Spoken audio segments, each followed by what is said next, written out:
राम लक्ष्मण और सिया जी गंगा जी के समीप आए। चतुर केवट नाव 10-20 कदम गंगा जी के बीच में। प्रभु ने कहा ऐसा क्या है भाई, या तो उस पार ना होती या इस पार ना होती, बीच में लगा, नाव लाओ ना किनारे। नहीं प्रभु मैं नहीं आऊंगा। भाई क्यों? प्रभु हमने आपका रहस्य जान लिया है। तो तूने क्या रहस्य जान लिया मेरा? प्रभु तुम्हारे सांवले चरणों में बड़ा जादू है। ऋषि मुनियों से सुना है, अपने निषाद राज से भी सुना है, और नगर के लोग भी कह रहे थे। तो आपके चरणों में, चरण रज में बड़ा जादू है। नहीं क्या जादू है? सुना है गौतम ऋषि की पत्नी जो शिला रूप में थी, आपका चरण स्पर्श हुआ, सुंदर नारी बन गई। प्रभु शिला नारी बन गई तो काठ को नारी बनने में कितना दिन लगेगा? वैसे ही लड़का बच्चा से घर में हम उसके पालन पोषण में परेशान है, और अगर नाव जिससे पालन पोषण करते वो भी नारी बन गई तो समस्या और बढ़ जाएगी। ना ना, हम तो नाव नजदीक लाने वाले नहीं, मेरे और कोई धंधा नहीं, कोई व्यापार नहीं, ये गंगा पार करता रहता हूँ, जो कुछ मिल जाता है परिवार चलाता हूँ। ये नाव भी स्त्री बन गई तो खर्चा डबल बढ़ जाएगा, व्यापार बंद हो जाएगा, ये नहीं हो सकता। प्रभु ने कहा कि तो तुम कैसे राजी होगे? पार तो तुम्हें करना ही होगा, क्योंकि दूसरी नाव यहां दिखाई नहीं दे रही। एक बात है प्रभु, अगर आप पारे वास्तविक जाना चाहते हो, देख लो,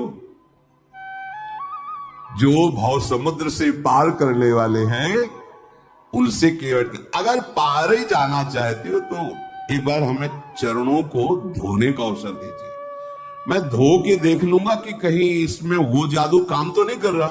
मैं जल लाऊं कठोते हुए, चरण धोऊंगा। अगर कठोता स्त्री बन गया तो कोई घाटा नहीं होगा, क्योंकि नाव हमारी सुरक्षित रहेगी, आने जाने से वो मिलता रहेगा और परिवार चलता है। अगर कठोता स्त्री नहीं बना और हमने चरण धो लिया, फिर नाव में बैठा लेंगे कि वो केवल शिला ही नारी बन सकती, कठोर एक काठ जो है नारी नहीं। भगवान बहुत मुस्कुराए कि यार बड़ा विनोदी है ये। लक्ष्मण जी ने रोष दृष्टि, संभाल के बात कर, मानो नेत्रों ही नेत्रों में डांट रहे हो, संभाल के बात कर। इशारा की लक्ष्मण जी तरफ, अब डरने वाले नहीं है हम, ठीक है मार दो चलेगा। मैं कसम खा के कहता हूं महाराज, जब तक चरण नहीं धुलवाओगे पार नहीं करूंगा। और ये लखन लाल जी, मारना चाहते हो ना, मारो मारो, मेरा सौभाग्य है। इसमें क्या सौभाग्य? जब मारेंगे तुम्हें तो सौभाग्य क्या होगा पता है तुम्हें? कहां मर रहा हूं? गंगा जी में, सीधे गंगा जी में। मार कौन रहा है? राम जी का भाई लखन। अपराध क्या है? केवल चरण पखारना चाहता है। साक्षी कौन है?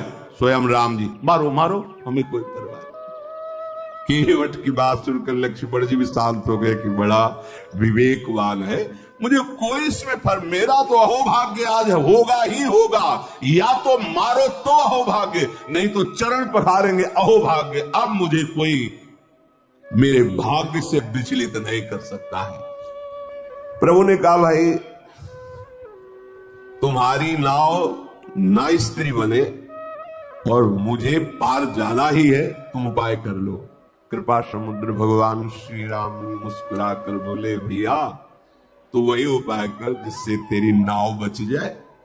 तुझे चरण ही पखारना है, जल्दी कर, चरण धो और मुझे पार उतार दे। देखो प्रभु का कृपा प्रसाद प्राप्त करके तुरंत भवसागर से पार हो जाते हैं। आज प्रभु निहोरा कर रहे केवट से, मुझे पार कर। जिनका नाम स्मरण करने से अपार भव समुद्र संसार से जीव तर जाता है, जिन्होंने 3 पग पृथ्वी मांगी और 2 में ही नाप ली, वो केवट से निहोरा कर रहे गंगा पार करने के लिए। परम कृपालु प्रभु जी के वचन सुनकर गंगा जी भी अंदर ही अंदर बड़ी आनंदित हो रही कि मैं जिनकी चरण धोवन हूं, प्रभु निहोरा कर रहे मेरे से पार जाने के लिए। ओहो, साक्षात महा सामर्थ्यशाली होते हुए केवट से प्रार्थना कर रहे हैं। गंगा जी प्रभु के नख कांति को देखकर अपने प्रगट स्थान यहीं से प्रकट हुई, बहुत प्रफुल्लित हो रही है। आज मैं धन्य हो गई गंगा जी के। प्रभु ने कहा शीघ्र करो ना, रुको महाराज, पहले से व्यवस्था की। कठौता लाया, कठौती नहीं कि अगर बनेगा भी ना तो कठौता लड़का बनेगा, नाव खेने के काम में आए। प्रभु की आज्ञा होते ही कठौते में सुंदर जल भर कर लाया और प्रभु ने चरण पधराए। अब बहुत आराम से प्रभु के कोमल चरणारविंदों को धो रहा। कैसी प्रेममयी दशा केवट, उसे देखकर बड़े बड़े ऋषि मुनि देवता पुष्पों की वर्षा कर रहे। धन्य भाग जो मुनियों के ध्यान में आने वाले चरणारविंदा साक्षात केवट उन्हें धो रहा है। चरण कमल धोता जा रहा, हृदय आनंद से लबालब भरा है, रोमांच हो रहा है। प्रभु ने कहा शीघ्र करो, उसको तो सुध ही भूल जाती, चरण पकड़ करके फिर धोती। प्रभु ने कहा जल्दी करो, मुझे पार जाना है। अपने वस्त्र से भी प्रभु के चरण पोंछे। अहो भाग, फिर जो चरणोदक है पान किया।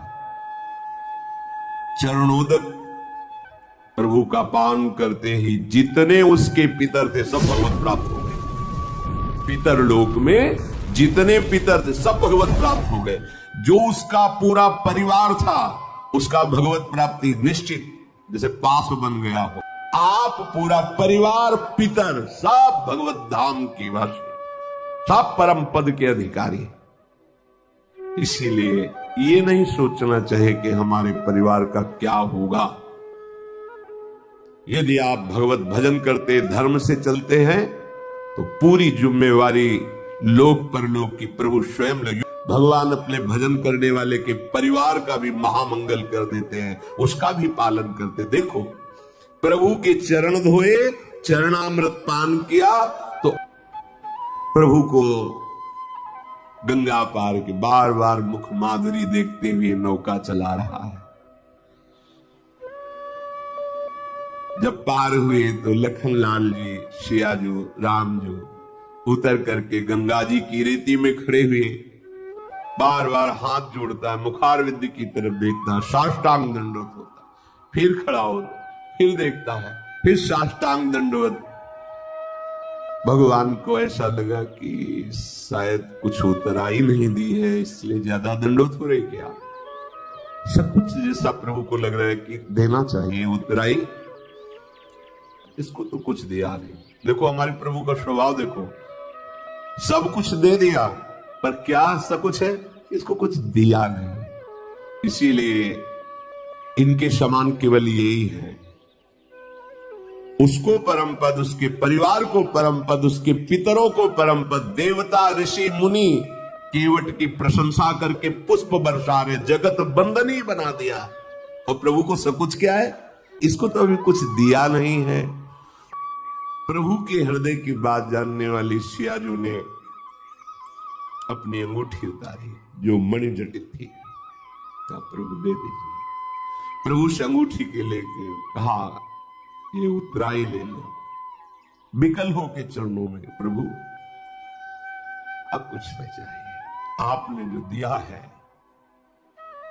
बहुत जन्म जन्म से मेहनत करता रहा, जन्म जन्म न जाने किस योनि में गया, क्या क्या कर्म किए। नाथ आज हमें पूरी मंजूरी मिल गई।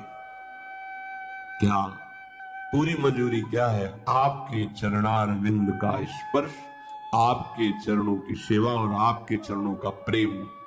अब नाथ मुझे कुछ, अब मैं तृप्त हो गया हूं, अब कृतकृत्य हो गया हूं, अब कोई चाह नहीं रह गई है।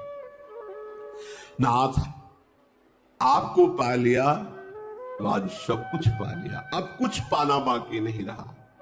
मेरे दोष, मेरे दुख, मेरी दरिद्रता सब नष्ट हो गई। आपके चरणों का स्पर्श करते ही मेरे हृदय में जो परमानंद, अब इससे बढ़कर कोई भेंट नहीं है। दीनदयाल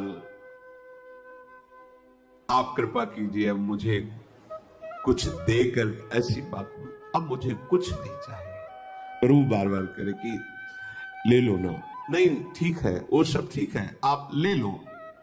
जब केवट ने देखा बार बार प्रभु आज्ञा कर रहे, तो हाथ जोड़ के कहा, प्रभु अभी नहीं, जब आप लौट के आओगे ना वनवास पूरा करके, फिर आप जो दोगे मैं प्रसाद समझकर स्वीकार कर लूंगा। अभी तो नहीं प्रभु, अभी तो जो दिया है प्राप्त कर दिया है। हे नाथ ध्यान दीजिए, बहुत प्रयास कर रहे हैं प्रभु लक्ष्मण जी, सिया जी, लेकिन केवट कुछ नहीं ले रहा। भगवान फिर दे रहे हैं। क्या ये मिलना बड़ा कठिन है। जाओ, तुम्हारे हृदय में प्रेम लक्षणा, अखंड भक्ति, अविरल भक्ति, ये दुर्लभ है, इससे बढ़कर कोई लाभ नहीं है। करुणा के धाम प्रभु अपने श्री चरणों का प्रेम प्रदान किया, महाप्रेम।